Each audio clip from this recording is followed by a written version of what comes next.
ਸਤਨਾਮ ਸ੍ਰੀ ਵਾਹਿਗੁਰੂ ਸਾਹਿਬ JIO.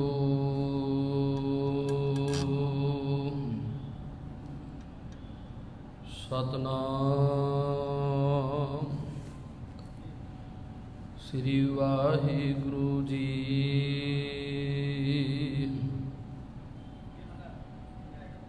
ਤੁਧ ਆਗੇ ਅਰਦਾਸ ਹਮਾਰੀ,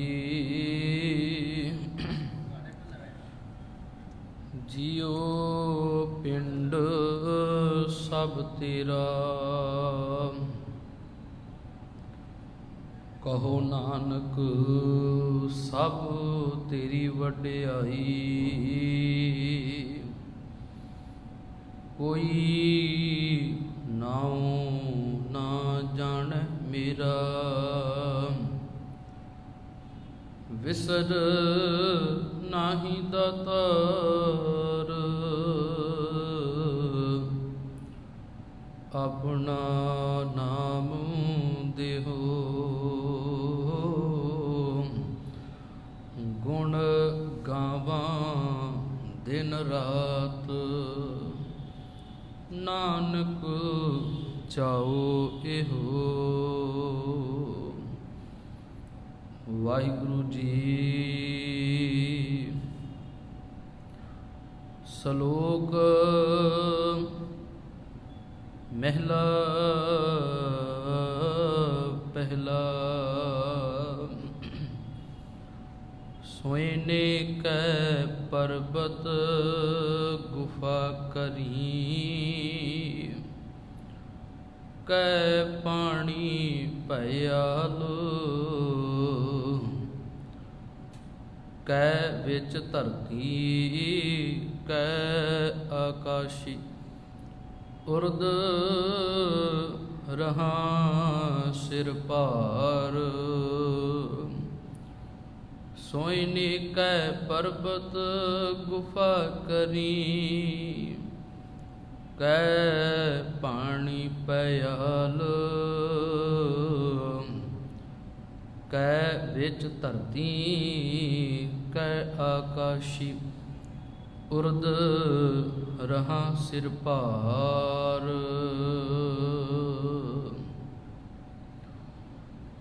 ਜੁਗ ਹੋ ਜੁਗ ਅਟਲ, ਚਬਰ ਛਤਰ ਤਖਤ ਦੇ ਮਾਲਕ ਸਾਹਿਬ ਸੱਚਾ ਪਾਤਸ਼ਾਹ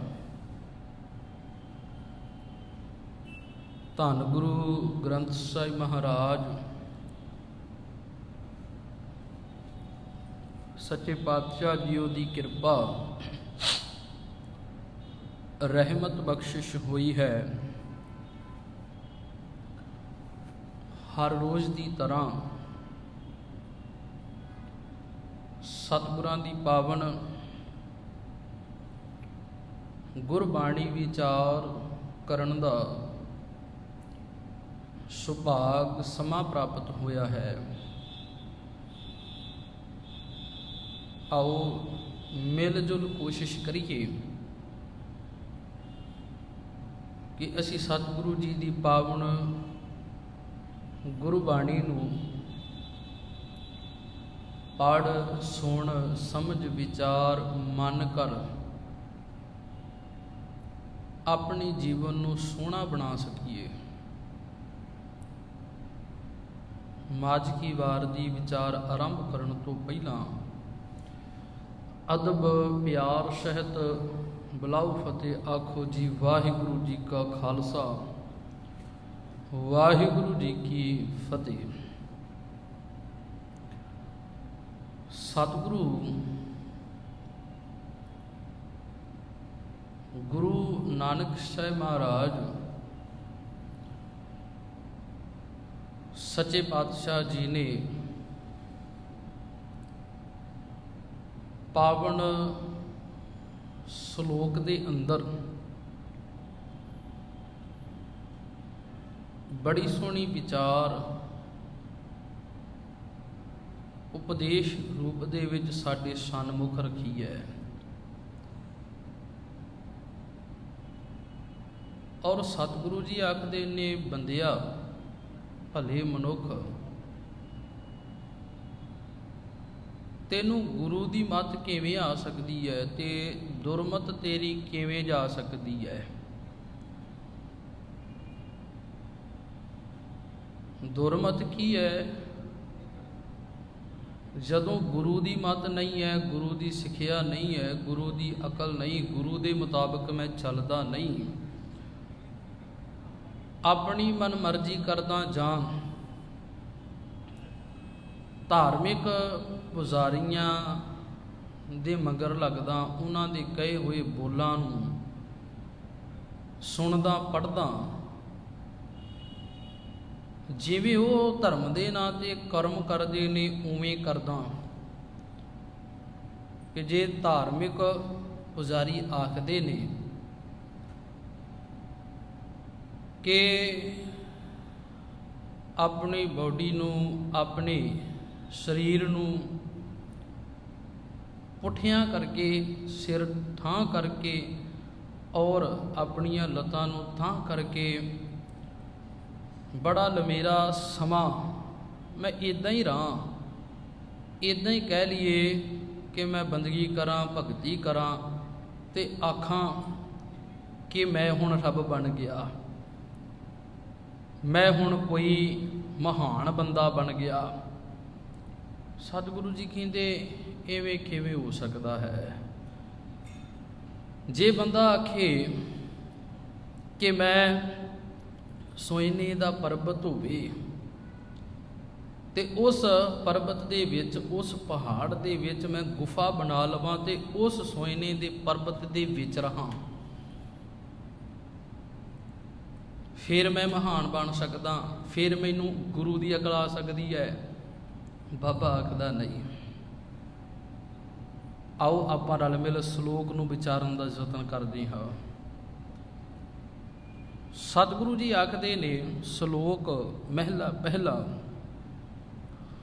ਸੋਇਨੇ ਕੈ ਪਰਬਤ ਗੁਫਾ ਕਰੀ।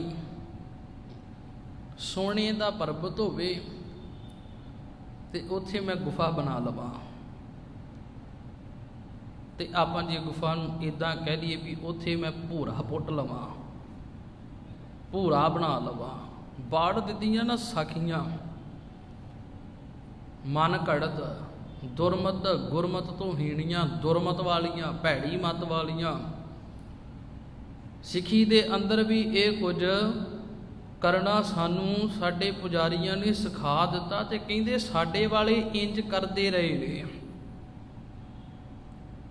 ਸਾਡੇ ਮਹਾਂਪੁਰਖ ਇੰਨੀ ਦੇਰ ਗੁਫਾ ਦੇ ਵਿੱਚ ਰਹੇ ਨੇ, ਉਹਨਾਂ ਨੇ ਨਾਮ ਜਪਿਆ ਹੈ, ਉਹਨਾਂ ਨੇ ਬੰਦਗੀ ਕੀਤੀ ਹੈ ਤੇ ਉਹ ਤਾਂ ਮਹਾਨ ਬਣੇ ਨੇ, ਤਾਂ ਉਹ ਬ੍ਰਹਮ ਗਿਆਨੀ ਸੰਤ ਬਣੇ ਨੇ।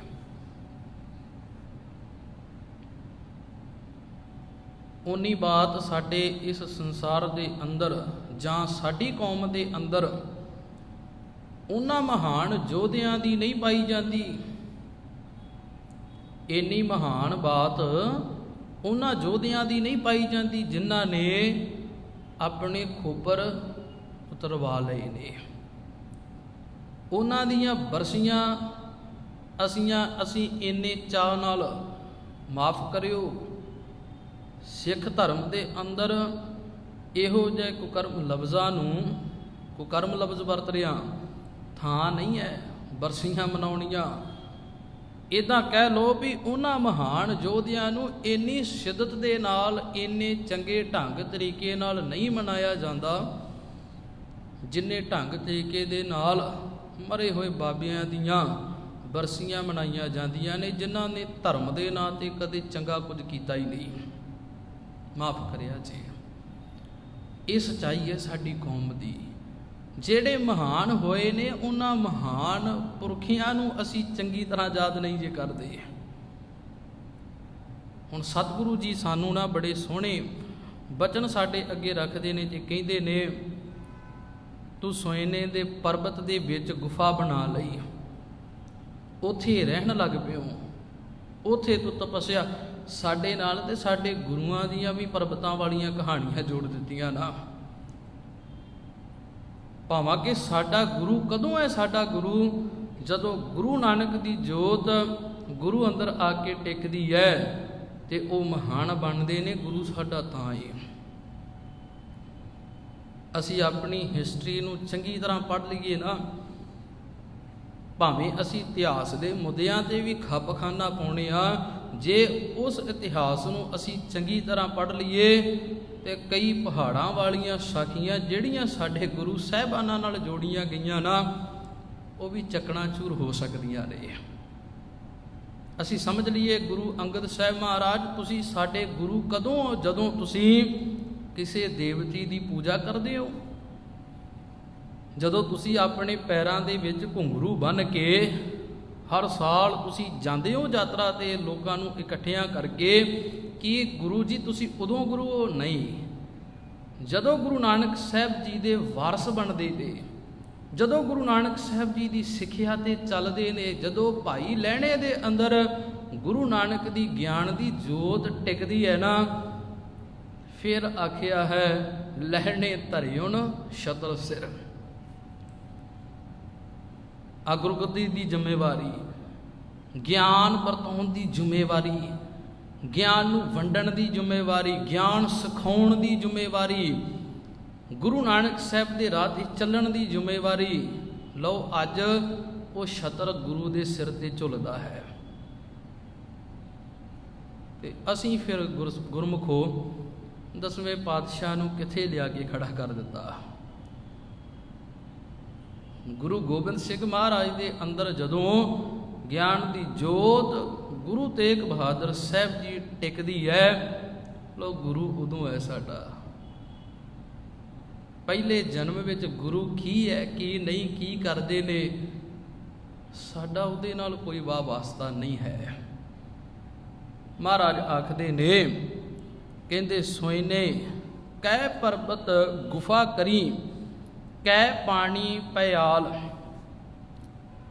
ਮੈਂ ਪਾਣੀ ਦੇ ਵਿੱਚ ਰਹਾ ਹਰ ਸਮੇਂ। ਜਦੋਂ ਆ ਸ਼ਬਦ ਦੇ ਅਰਥ ਪੜ੍ਹਦਾ ਹੈ ਨਾ,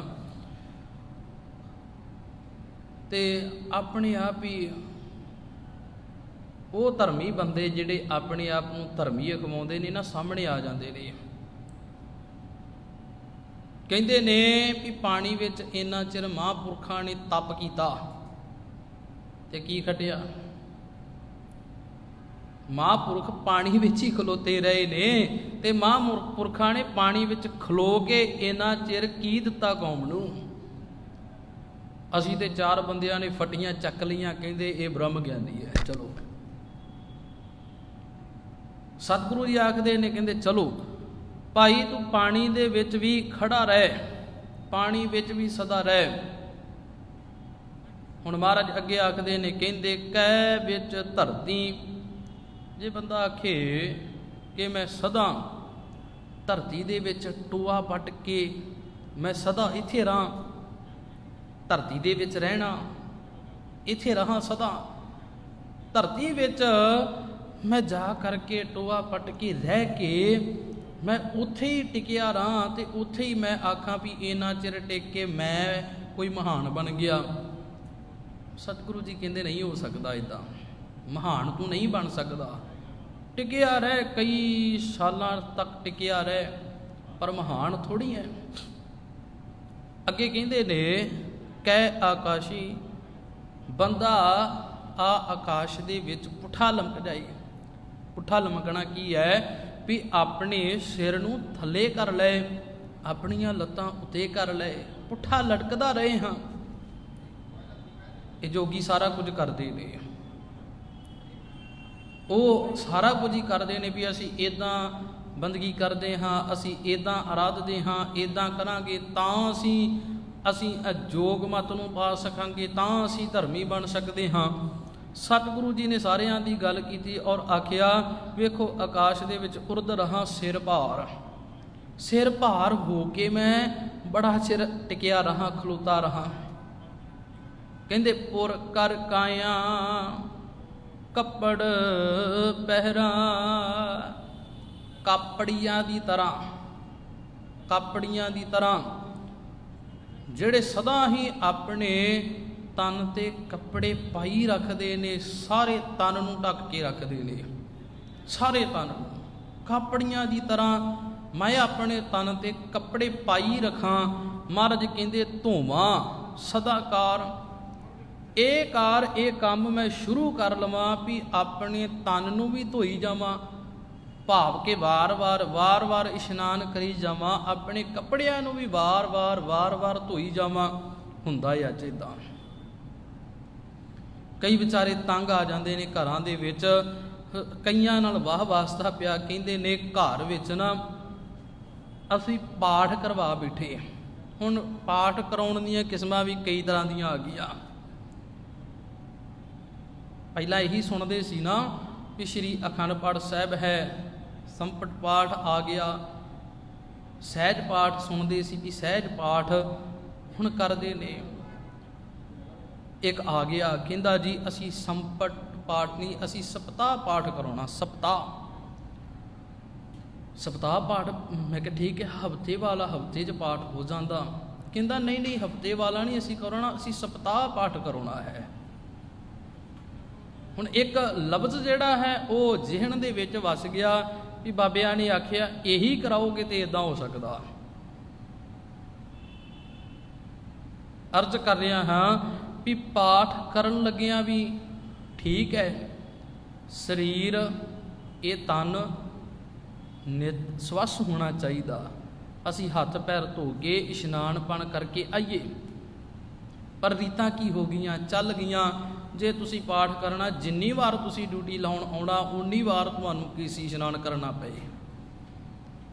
ਘਰਦਿਆਂ ਨੂੰ ਵੀ ਵਕਤ ਪੂਰਾ ਪਾ ਕੇ ਰੱਖਦੇ ਨੇ, ਬਾਣੀ ਪਾ ਕੇ ਰੱਖਦੇ ਨੇ, ਕਹਿੰਦੇ ਹੁਣ ਤੁਹਾਡਾ ਇਹ ਪਾਠ ਹੋ ਗਿਆ, ਤੁਸੀਂ ਸੁਖੀ ਵਸੋਗੇ। ਬੰਦਾ ਫੇਰ ਦੁਖੀ ਵਸਦਾ। ਹੁਣ ਸਤਿਗੁਰੂ ਜੀ ਆਖਦੇ ਨੇ, ਕਹਿੰਦੇ ਭਲਿਆ ਅਕਲ ਕਿੱਦਾਂ ਆਉਣੀ ਸੀ, ਕਹਿੰਦੇ ਪੁਰ ਕਰ ਕਾਇਆ ਕੱਪੜ ਪਹਿਰਾ ਧੋਵਾਂ ਸਦਾਕਾਰ। ਕਾਪੜੀਆਂ ਦੀ ਤਰ੍ਹਾਂ ਇਹ ਕੰਮ ਇਦਾਂ ਹੀ ਕਰਦਾ ਰਹਾ ਨਾ ਹੋ। ਮਹਾਰਾਜ ਕਹਿੰਦੇ ਨੇ ਬੱਗਾ ਰਤਾ ਪੀਲਾ ਕਾਲਾ ਬੇਦਾਂ ਕਰੀ ਪੁਕਾਰ।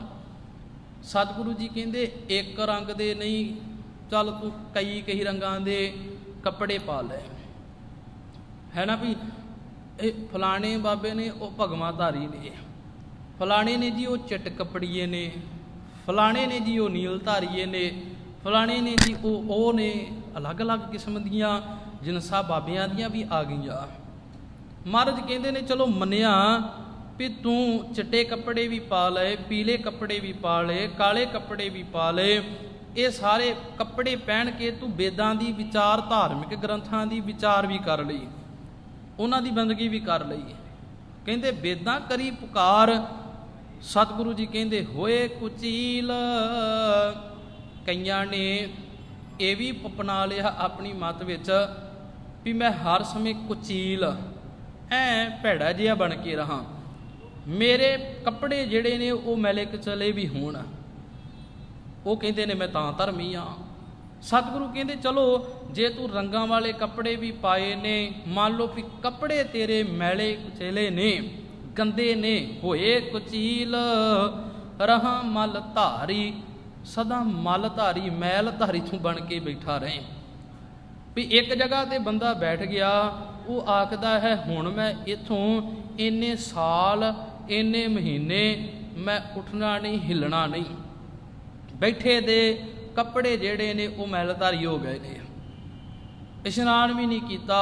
ਉਹਨੇ ਹੱਠ ਕਰ ਲਿਆ ਨਾ ਵੀ ਮੈਂ ਹੁਣ ਇੰਨਾ ਚਿਰ ਉੱਠਣਾ ਨਹੀਂ, ਹੱਠ ਕਰ ਲਿਆ। ਕਿ ਹੱਠ ਕਰਨਾ ਗੁਰੂ ਕੋਲ ਪ੍ਰਵਾਨ ਹੈ? ਵੀ ਹੱਠ ਵੀ ਉਸ ਚੀਜ਼ ਦਾ ਕਰਨਾ ਜਿਹੜੀਆਂ ਗੱਲਾਂ, ਜਿਹੜੇ ਗੁਣ, ਜਿਹੜੇ ਕੰਮ ਗੁਰੂ ਨੂੰ ਪ੍ਰਵਾਨ ਨਹੀਂ, ਬੰਦਾ ਉਹਨਾਂ ਤੇ ਹੱਠ ਕਰਕੇ ਬੈਠਾ। ਨਹੀਂ ਮੈਂ ਇਦਾਂ ਹੀ ਕਰਾਂਗਾ। ਗੁਰੂ ਕਿਵੇਂ ਕਹਿੰਦਾ ਮੈਂ ਉਹ ਨਹੀਂ ਜਾਣਦਾ, ਸਾਡੇ ਬਾਬੇ ਕਿਵੇਂ ਕਹਿੰਦੇ ਨੇ ਮੈਂ ਉਹ ਜਾਣਦਾ ਹਾਂ। ਮਹਾਰਾਜ ਆਖਦੇ ਨੇ ਹੋਏ ਕੁਚੀਲ ਰਹਾ ਮਲ ਧਾਰੀ, ਦੁਰਮਤ ਮਤ ਵਿਕਾਰ। ਜੇ ਮੈਲਾ ਕਚੈਲਾ ਹੋ ਕੇ ਜਾਂ ਆਪਣੇ ਕੱਪੜਿਆਂ ਦੇ ਕਲਰ ਹੀ ਬਦਲ ਬਦਲ ਕੇ ਮੈਂ ਧਰਮੀ ਹੋਵਾਂ ਨਾ ਬੈਠਾ ਰਹਾਂ। ਕਹਿੰਦੇ ਇੱਦਾਂ ਕਦੇ ਗੁਰੂ ਦੀ ਮੱਤ ਨਹੀਂ ਆ ਸਕਦੀ। ਕਿਉਂ? ਕਿਉਂਕਿ ਮੈਂ ਤੇ ਕੱਪੜਿਆਂ ਦੇ ਰੰਗਾਂ ਵਿੱਚ ਫਸਿਆ ਨਾ। ਮੇਰੀ ਤੇ ਮੱਤ ਇੱਥੇ ਟਿਕੀ ਹੈ ਵੀ ਮੈਂ ਇੰਨਾ ਚਿਰ ਪਹਾੜ ਦੇ ਵਿੱਚ ਗੁਫਾ ਪੁੱਟ ਕੇ ਬੈਠਾ ਰਹਾਂ, ਤੇ ਗੁਫਾ ਪੁੱਟ ਕੇ ਇੱਕ ਜਗ੍ਹਾ ਆਪਾਂ ਆਖੀਏ ਆਪਣੇ ਅਸੀਂ ਬੱਚੇ ਨੂੰ ਸਕੂਲ ਪੜ੍ਹਨ ਵਾਸਤੇ ਨਹੀਂ ਭੇਜਣਾ, ਘਰ ਵਿੱਚ ਇੱਕ ਬੰਦ ਕਮਰੇ ਦੇ ਵਿੱਚ ਹੀ ਰੱਖਣਾ, ਇੱਥੇ ਹੀ ਉਹ ਪੜ੍ਹ ਲਿਖ ਜਾਏਗਾ। ਹੋ ਸਕਦਾ? ਉਹਨੂੰ ਕੋਈ ਕਿਤਾਬ ਨਾ ਦਈਏ, ਕੋਈ ਬੁੱਕ ਨਾ ਦਈਏ, ਕੁਝ ਉਹਨੂੰ ਕਹੀ ਵੀ ਤੂੰ ਕੁਝ ਨਹੀਂ ਕਰਨਾ, ਬੈਠਾ ਰਹਿਣਾ ਇੱਥੇ ਬਸ, ਉਹਨੂੰ ਕਦੇ ਮੱਤ ਆ ਸਕਦੀ ਹੈ? ਕਦੇ ਨਹੀਂ ਆ ਸਕਦੀ।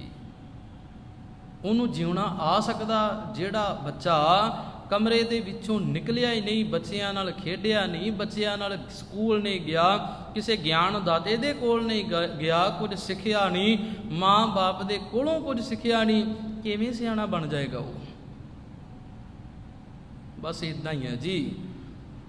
ਗੁਰੂ ਕੋਲ ਆ ਕੇ ਅਸੀਂ ਸਿੱਖਿਆ ਲੈ ਕੇ ਸਿਆਣੇ ਬਣਨਾ ਸੀ। ਮੈਂ ਨਹੀਂ ਆਖਦਾ, ਕਈ ਵਾਰ ਅਸੀਂ ਗੁਰੂ ਗ੍ਰੰਥ ਸਾਹਿਬ ਦੇ ਵਿੱਚੋਂ ਪੜ੍ਹਿਆ ਬਾਣੀ ਚੋਂ ਵੀ ਗੁਰਦੁਆਰੇ ਹੋਏ ਸੋਝੀ ਪਾਈ ਸੀ। ਗੁਰਦੁਆਰੇ ਮੈਂ ਤਾਂ ਆਉਣਾ ਵੀ ਮੈਨੂੰ ਸੋਝੀ ਆ ਜਾਏ, ਅਕਲ ਆ ਜਾਏ ਵੀ ਸਤਿਗੁਰੂ ਮੈਂ ਸਿਆਣਾ ਕਿਵੇਂ ਹੋਣਾ। ਗੁਰਦੁਆਰੇ ਆ ਕੇ ਸੋਝੀ ਲੈਣੀ ਸੀ। ਸੋਝੀ ਦਾ ਅਰਥ ਕੀ ਹੈ? ਸਿਆਣਪ, ਕੋਈ ਅਕਲ ਵਾਲੀ ਗੱਲ ਗੁਰੂ ਕੋਲ ਆ ਕੇ ਸਿੱਖਣੀ ਹੈ ਤੇ ਸਿਆਣਾ ਬਣਨਾ। ਤੇ ਜੇ ਗੁਰਦੁਆਰੇ ਆ ਕੇ ਕੇਵਲ ਮੈਂ ਬੈਠਾ ਹੀ ਰਿਹਾ, ਗੁਰੂ ਕੋਲੋਂ ਆ ਕੇ ਕੁਝ ਸਿੱਖਿਆ ਨਹੀਂ, ਹੱਠ ਕੀਤਾ ਹੋਇਆ ਮੇਰਾ ਵੀ ਮੈਂ ਰੋਜ਼ ਜਾਣਾ ਮੱਥਾ ਟੇਕਣਾ, ਮੈਂ ਹੱਠ ਕੀਤਾ ਹੋਇਆ ਕਿ ਜਾ ਕੇ ਬੈਠਣਾ, ਬੈਠ ਗਿਆ ਜੀ ਆਇਆਂ ਨੂੰ, ਰੋਜ਼ ਆਇਆ ਜੀ ਆਇਆਂ ਨੂੰ। ਗੁਰੂ ਪਿਆਰ ਕਰਦਾ, ਤੂੰ ਆਉਣਾ ਰੋਜ਼, ਪਰ ਜ਼ਿਆਦਾ ਗੁਰੂ ਪਿਆਰ ਕਰੇਗਾ ਜਦੋਂ ਗੁਰੂ ਕੋਲੋਂ ਆ ਕੇ ਕੁਝ ਸਿੱਖ ਲਵਾਂਗੇ। ਗੁਰੂ ਗਿਆਨ ਦਾਤਾ ਹੈ ਨਾ, ਗੁਰੂ ਗਿਆਨ ਦਾਤਾ। ਬਾਣੀ ਨੂੰ ਪੜ੍ਹਨ ਦਾ ਮਤਲਬ ਕੀ ਹੈ? ਇਹ ਨਹੀਂ ਵੀ ਮੈਂ ਬਾਣੀ ਨੂੰ ਤਾਂ ਪੜ੍ਹਦਾ ਤੇ ਮੇਰੀ ਇੱਛਾ ਪੂਰੀ ਹੋ ਜਾਏ। ਤੇ ਉਹ ਇੱਛਾ ਕੀ ਪੂਰੀ ਹੋਵੇ ਮੇਰੀ? ਕਿ ਮੇਰਾ ਦਿਮਾਗ ਜਿਹੜਾ ਉਹ ਖੁੱਲ੍ਹ ਜਾਏ, ਮੈਨੂੰ ਅਕਲ ਆ ਜਾਏ। ਇਸ ਦਿਮਾਗ ਦੇ ਵਿੱਚ ਜਿਹੜੀ ਦੁਰਮਤ ਭਰੀ ਹੋਈ ਹੈ ਨਾ, ਭੈੜੀ ਮੱਤ ਵਿਕਾਰਾਂ ਵਾਲੀ ਭਰੀ ਹੋਈ ਹੈ ਨਾ, ਗੁਰੂ ਦੀ ਸਿੱਖਿਆ ਲੈ ਕੇ ਉਹ ਭੈੜੀ ਮੱਤ ਮੇਰੀ ਦੂਰ ਹੋ ਜਾਏ। ਸਤਿਗੁਰੂ ਜੀ ਆਖਦੇ ਨੇ, ਕਹਿੰਦੇ ਨੇ, ਹੋਏ ਕੁਚੀਲ ਰਹਾ ਮਲ ਧਾਰੀ, ਦੁਰਮਤ ਮਤ ਵਿਕਾਰ, ਨਾ ਹਉ ਨਾ ਮੈਂ ਨਾ ਹੋਵਾਂ। ਲਓ ਕਹਿੰਦੇ ਜਦੋਂ ਮੈਂ ਆ ਉੱਪਰ ਦੱਸੇ ਹੋਏ ਕਰਮ ਜਿਹੜੇ ਕਰਦਾ ਰਿਹਾ ਨਾ, ਭਾਵੇਂ ਲੋਕ ਆਖਦੇ ਸੀ ਵੀ ਇਹ ਧਰਮ ਦੇ ਕਰਮ ਨੇ, ਧਰਮ ਦੇ ਕਰਮ ਸਮਝ ਕੇ ਮੈਂ ਕਰਦਾ ਰਿਹਾ, ਪਰ ਧਰਮੀ ਨਹੀਂ ਬਣ ਸਕਿਆ। ਬੰਦੇ ਨੇ ਆਖਿਆ ਵੀ 68 ਤੀਰਥਾਂ ਤੇ ਇਸ਼ਨਾਨ ਕਰਨਾ ਕੀ ਹੈ? ਧਰਮ ਦੇ ਕੰਮ ਹੈ। ਕੀਤੇ ਨਾ, ਕਰਦੇ ਨੇ ਲੋਕ, ਕਰਦੇ ਨੇ। 68 ਤੀਰਥਾਂ ਤੇ ਇਸ਼ਨਾਨ ਕਰ ਲਏ, ਤੇ ਮੈਂ ਆਖਿਆ ਇਹ ਧਰਮ ਦੇ ਕੰਮ ਨੇ, ਧਰਮ ਦੇ ਕੰਮ ਸਮਝ ਕੇ ਕੀਤੇ, ਪਰ ਬੰਦਾ ਇਸ਼ਨਾਨ ਕਰਕੇ ਧਰਮੀ ਥੋੜ੍ਹੀ ਹੋਇਆ। ਇਸ਼ਨਾਨ ਆਪਾਂ ਕੀ ਵੀ ਇਸ਼ਨਾਨ ਕਰ ਲਿਆ ਬੰਦੇ ਨੇ ਤੇ ਉਹ ਧਰਮੀ ਹੋ ਗਿਆ ਧਰਮੀ? ਨਹੀਂ ਹੋਇਆ। ਗੁਰੂ ਅਮਰਦਾਸ ਸਾਹਿਬ ਜੀ ਦਾ ਜੀਵਨ ਸਾਡੇ ਸਾਹਮਣੇ ਨੇ। ਉਹਨਾਂ ਨੇ ਕਿੰਨੀ ਵਾਰ 21 ਸਾਲ ਗੰਗਾ ਇਸ਼ਨਾਨ ਕੀਤਾ, ਧਰਮੀ ਹੋ ਗਏ। ਅਸੀਂ ਆਖਿਆ ਵੀ ਮਹਾਰਾਜ ਤੁਸੀਂ ਹੁਣ ਸਾਡੇ ਗੁਰੂ ਹੋ। ਜਦੋਂ ਉਹ ਇਸ਼ਨਾਨ ਕਰਦੇ ਸੀ, ਲੋਕਾਂ ਦੇ ਇਕੱਠ ਨਾਲ ਜਾਂਦੇ ਸੀ, ਤੇ ਅਸੀਂ ਆਖਦੇ ਸੀ ਸਾਡੇ ਤੀਸਰੇ ਗੁਰੂ ਅਮਰਦਾਸ ਸਾਹਿਬ ਜੀ ਨੇ। ਨਾ, ਜਦੋਂ ਉਹ ਧਰਮੀ ਹੋ ਗਏ, ਗੁਰੂ ਅੰਗਦ ਸਾਹਿਬ ਜੀ ਦੀ ਮੁਬਾਰਕ ਬਾਣੀ ਨੂੰ ਸੁਣਿਆ ਉਹਨਾਂ ਨੇ, ਸਤਿਗੁਰੂ ਜੀ ਦੇ ਪਾਵਨ ਬਚਨਾਂ ਨੂੰ ਸੁਣਿਆ ਹੈ, ਸਤਿਗੁਰੂ ਦੇ ਬਚਨ ਹਿਰਦੇ ਵਿੱਚ ਵਸੇ ਨੇ, ਸਤਿਗੁਰੂ ਦੇ ਬਚਨ ਮੰਨ ਲਏ ਨੇ, ਧਰਮੀ ਹੋ ਗਏ। ਗੁਰੂ ਦੇ ਬਚਨ ਕਮਾਇਆ ਧਰਮੀ ਹੋਈਦਾ, ਨਾ ਕਿ ਧਰਮ ਦੇ ਨਾਂ ਤੇ ਕੀਤੇ ਹੋਏ ਕਰਮ ਕਰਕੇ ਧਰਮੀ ਹੋਈਦਾ। ਅਸੀਂ ਜਿਹੜੇ ਕਰਮ ਨੇ ਨਾ, ਕੰਮ, ਅਸੀਂ ਉਹਨਾਂ ਨਾਲ ਜੁੜ ਗਏ। ਅਸੀਂ ਸਮਝਿਆ ਗੁਰੂ ਜੀ ਤੁਹਾਡੀ ਬਾਣੀ ਨੂੰ ਪੜ੍ਹਨਾ ਧਰਮ ਦਾ ਕੰਮ ਸਮਝਿਆ, ਸਮਝ ਲਈਏ। ਮਹਾਰਾਜ ਤੁਹਾਡੀ ਬਾਣੀ ਨੂੰ ਵਿਚਾਰ ਕੇ ਸਮਝਣਾ, ਬਾਣੀ ਨੂੰ ਮੰਨ ਕੇ ਚੱਲਣਾ, ਇਹ ਸਭ ਤੋਂ ਵੱਡਾ ਧਰਮ ਦਾ ਕੰਮ ਹੈ। ਪਰ ਮੈਂ ਕੀ ਆਖਿਆ, ਬਾਣੀ ਨੂੰ ਸੁਣਨ ਦੀ ਲੋੜ ਨਹੀਂ ਹੈ। ਆਹ ਜਿਹੜੀ ਪੁਜਾਰੀ ਨੇ ਤੁਹਾਨੂੰ ਸਮੱਗਰੀ ਲਿਖ ਦਿੱਤੀ ਹੈ ਨਾ, ਵੀ ਜਦੋਂ ਗੁਰੂ ਗ੍ਰੰਥ ਸਾਹਿਬ ਜੀ ਦਾ ਪਾਠ ਹੈ ਅਗਰਬੱਤੀ ਨਾ ਬੁਝਣ ਦਿਓ। ਬੰਦੇ ਨੇ ਧਿਆਨ ਕਾਹਦਾ ਰੱਖਿਆ? ਬਾਣੀ ਦਾ। ਧਰਮ ਦੇ ਨਾਲ ਜੁੜੇ ਹੋਏ ਕੰਮਾਂ ਵੱਲ ਧਿਆਨ ਰੱਖਿਆ ਬੰਦੇ ਨੇ। ਸੁਧਰਨਾ ਅਗਰਬੱਤੀ ਲਾ ਕੇ ਥੋੜੀ ਸੀ, ਸੁਧਰਨਾ ਤੇ ਗੁਰੂ ਦੀ ਬਾਣੀ ਨੂੰ ਸੁਣ ਕੇ ਸੀ, ਪਰ ਸੁਣਿਆ ਨਹੀਂ। ਨਾਲ ਜੋੜ ਦਿੱਤਾ ਗਿਆ ਵੀ ਤੁਸੀਂ ਆਹ ਨਾ ਜਦੋਂ ਪਾਠ ਹੈ ਇਹਦੇ ਨਾਲ ਤੁਸੀਂ ਪਾਣੀ ਦਾ ਕੁੱਜਾ ਰੱਖ ਲੈਣਾ, ਇਹਨੇ ਅੰਮ੍ਰਿਤ ਬਣ ਜਾਣਾ, ਇਹਦੇ ਉੱਤੇ ਨਲੀਏਰ ਜਿਹੜਾ ਹੈ ਉਹ ਤੁਸੀਂ ਰੱਖ ਦੇਣਾ। ਧਰਮ ਦੇ ਨਾਂ ਤੇ ਧਰਮੀ ਹੋਣ ਵਾਲੇ ਕੰਮਾਂ ਵੱਲ ਧਿਆਨ ਨਹੀਂ ਦਿੱਤਾ। ਅਸੀਂ ਧਰਮ ਦੇ ਨਾਂ ਤੇ ਜਿਹੜੇ ਕੰਮ ਚੱਲਦੇ ਸੀ ਉਹਨਾਂ ਵੱਲ ਧਿਆਨ ਦਿੱਤਾ। ਤਵੱਜੋ ਸਾਨੂੰ ਦੇਣੀ ਚਾਹੀਦੀ ਸੀ ਵੀ ਗੁਰੂ ਗ੍ਰੰਥ ਸਾਹਿਬ ਜੀ ਤੁਹਾਡੇ ਅੰਦਰ ਜਿਹੜੇ ਮੁਬਾਰਕ ਧਰਮੀ ਹੋਣ ਦੇ ਬਚਨ ਨੇ, ਮੈਂ ਉਹਨਾਂ ਵੱਲ ਤਵੱਜੋ ਦੇਵਾਂ, ਉਹਨਾਂ ਨੂੰ ਪੜ੍ਹ ਸੁਣ ਕੇ ਸਮਝ ਲਵਾਂ, ਟਿਕ ਜਾਣ, ਮੈਂ ਧਰਮੀ ਹੋ ਸਕਾਂ। ਨਹੀਂ ਬਣਿਆ। ਧਰਮੀ ਨਾ ਹੋਣ ਦੀ ਨਿਸ਼ਾਨੀ ਤੇ ਇਹੀ ਹੈ ਨਾ ਵੀ ਧਰਮ ਦੇ ਕਰਮ ਕਰਦਾ ਹਾਂ, ਪਰ ਸਤਿਗੁਰੂ ਜੀ ਦੀ ਬਾਣੀ ਨੇ ਪਤਾ ਕੀ ਆਖਿਆ ਜੀ? ਕਹਿੰਦੇ ਨੇ ਭਾਈ ਕਰਮ ਧਰਮ ਪਾਖੰਡ ਜੋ ਦਿਸੈ। ਧਰਮ ਦੇ ਨਾਂ ਤੇ ਜਿੰਨੇ ਵੀ ਪਖੰਡ ਨੇ ਦਿਸ ਰਹੇ ਨੇ ਬੰਦਿਆ, ਉਹ ਧਰਮੀ ਹੋਣ ਵਾਲੇ ਨਹੀਂ ਹੈ। ਕਰਮ ਧਰਮ ਪਾਖੰਡ ਜੋ ਦਿਸੈ, ਤਿੰਨ ਜਮ ਜਾਗਾਤੀ ਲੁੱਟੈ। ਲਓ, ਜਿਹੜੇ ਧਰਮ ਦੇ ਨਾਂ ਤੇ ਪਖੰਡੀ ਕਰਮ ਦਿਸ ਰਹੇ ਨੇ ਨਾ, ਉਹ ਤੇ ਸੰਸਾਰ ਨੂੰ ਲੁੱਟਣ ਵਾਲੇ ਨੇ। ਤੇ ਲੁੱਟ ਤੋਂ ਬਚਾਉਂਦਾ ਕੌਣ ਹੈ? ਧੰਨ ਸਾਹਿਬ ਸ੍ਰੀ ਗੁਰੂ ਗ੍ਰੰਥ ਸਾਹਿਬ ਮਹਾਰਾਜ। ਲੁੱਟ ਤੋਂ ਬਚਾਉਣ ਵਾਲੇ ਗੁਰੂ ਗ੍ਰੰਥ ਸਾਹਿਬ ਮਹਾਰਾਜ ਨੇ।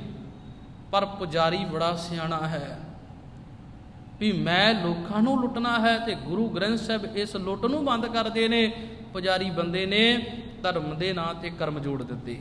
ਆਹ ਕੰਮ ਕਰੋ, ਆਹ ਕੰਮ ਕਰੋ, ਬਾਣੀ ਪੜ੍ਹਨ ਲੱਗਿਆ ਤੁਸੀਂ ਆਹ ਗੱਲਾਂ ਦਾ ਧਿਆਨ ਰੱਖਣਾ, ਆਹ ਕੰਮਾਂ ਦਾ ਧਿਆਨ ਰੱਖਣਾ।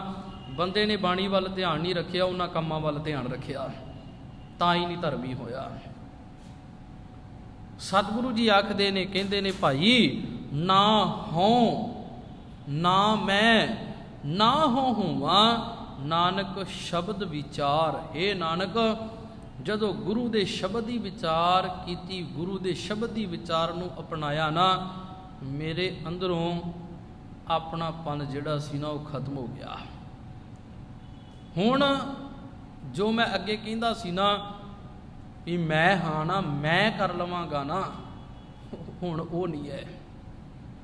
ਹੁਣ ਸੱਚੀ ਜੇ ਮੈਂ ਅੰਦਰ ਹੈ ਨਾ, ਕੰਫੀਡੈਂਸ ਹੈ ਨਾ ਅੰਦਰ, ਕਰਨ ਦਾ ਕੁਝ ਜਜ਼ਬਾ ਹੈ ਨਾ, ਤੇ ਉਹ ਗੁਰੂ ਗ੍ਰੰਥ ਸਾਹਿਬ ਦੀ ਬਾਣੀ ਨੇ ਦਿੱਤਾ, ਥਾਪੜਾ ਦਿੱਤਾ।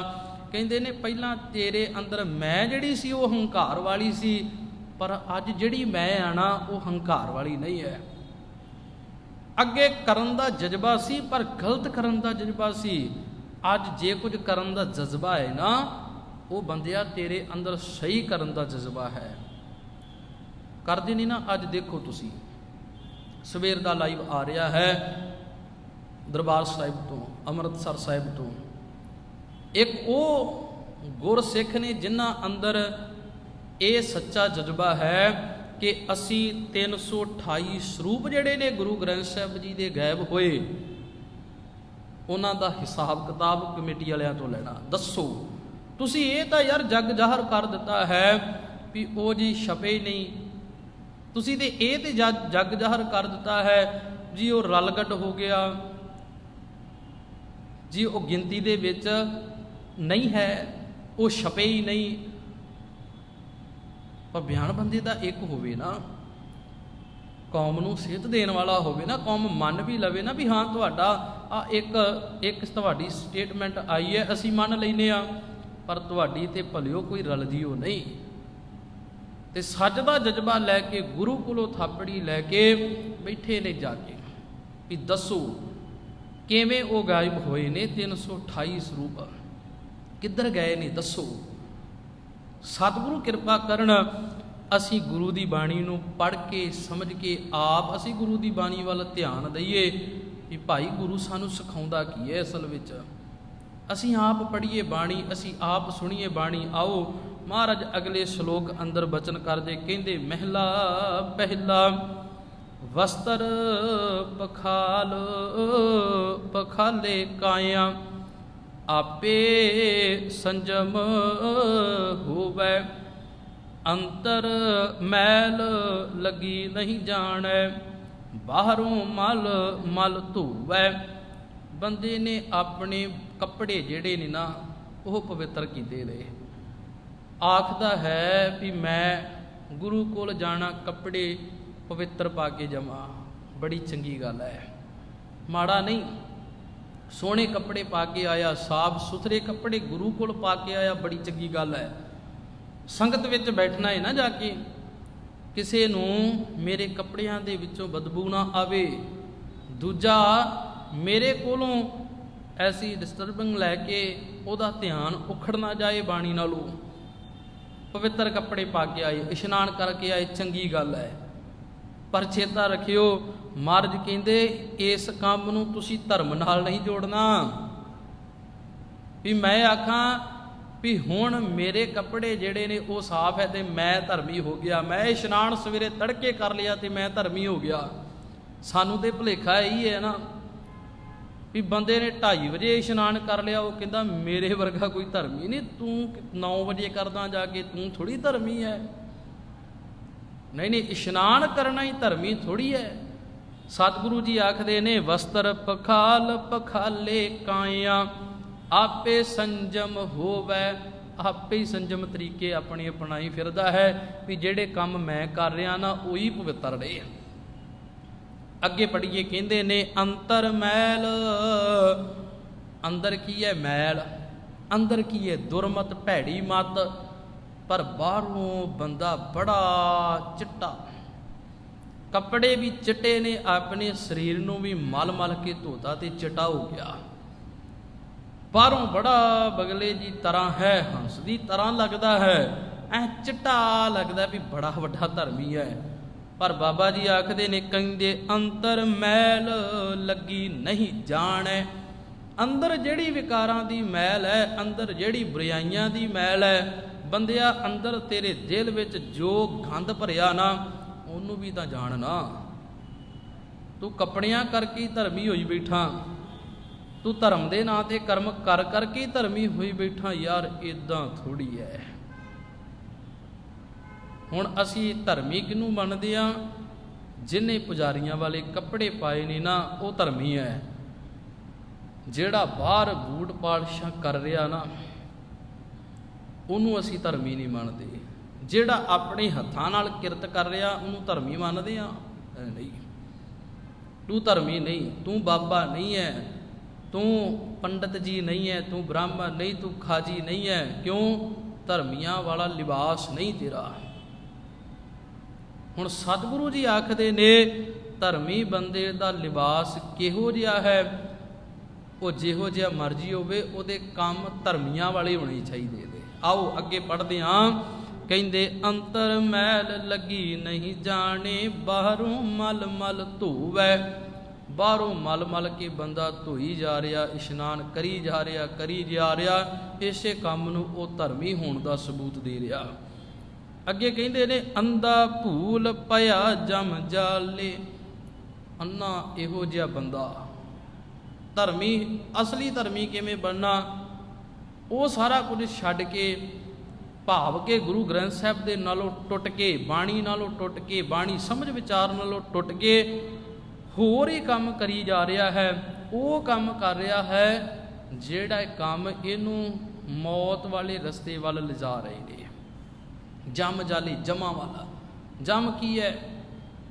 ਕਿਤੇ ਮੌਤ ਵਾਲਾ ਸਮਾਂ। ਜ਼ਿੰਦਗੀ ਦੇ ਮਿਲੇ ਹੋਏ ਸਵਾਸ ਜਿਹੜੇ ਨੇ, ਜ਼ਿੰਦਗੀ ਦਾ ਮਿਲਿਆ ਹੋਇਆ ਜਿਹੜਾ ਬੜਾ ਅਮੋਲਕ ਸਮਾਂ ਜਿਹੜਾ ਹੈ ਨਾ, ਉਹਨੂੰ ਨਾ ਸਵਾਰਨ ਵਾਲੇ ਪਾਸੇ ਵੱਲ ਬੰਦਾ ਜਾ ਰਿਹਾ। ਸਮਝ ਭਾਈ, ਤੈਨੂੰ ਜ਼ਿੰਦਗੀ ਦਾ ਅਮੋਲਕ ਸਮਾਂ ਮਿਲਿਆ ਹੈ ਤੇ ਚੇਤਾ ਰੱਖੀ ਹੋਏ ਨਾ ਬਾਰੰਬਾਰ। ਇਹ ਜ਼ਿੰਦਗੀ ਦਾ ਸਮਾਂ ਵਾਰ-ਵਾਰ ਨਹੀਂ ਮਿਲਣਾ ਵੀ ਮੈਂ ਆਖਾਂ ਹੁਣ ਮੈਂ ਬੰਦਾ ਤੇ ਗਾਂ ਵੀ ਬੰਦਾ ਹੀ ਹੋਵਾਂ। ਨਹੀਂ, ਗਾਂ ਦਾ ਕੋਈ ਪਤਾ ਨਹੀਂ। ਹੁਣ ਤੂੰ ਬੰਦਾ ਏ ਤੇ ਬੰਦਿਆਂ ਵਾਲੇ ਕਰਮ ਕਰਨੇ ਸ਼ੁਰੂ ਕਰ। ਸਤਿਗੁਰੂ ਜੀ ਆਖਦੇ ਨੇ, ਕਹਿੰਦੇ ਨੇ, ਭਾਈ ਅੰਧਾ ਭੂਲ ਪਿਆ ਜਮ ਜਾਲੇ, ਵਸਤ ਪਰਾਈ।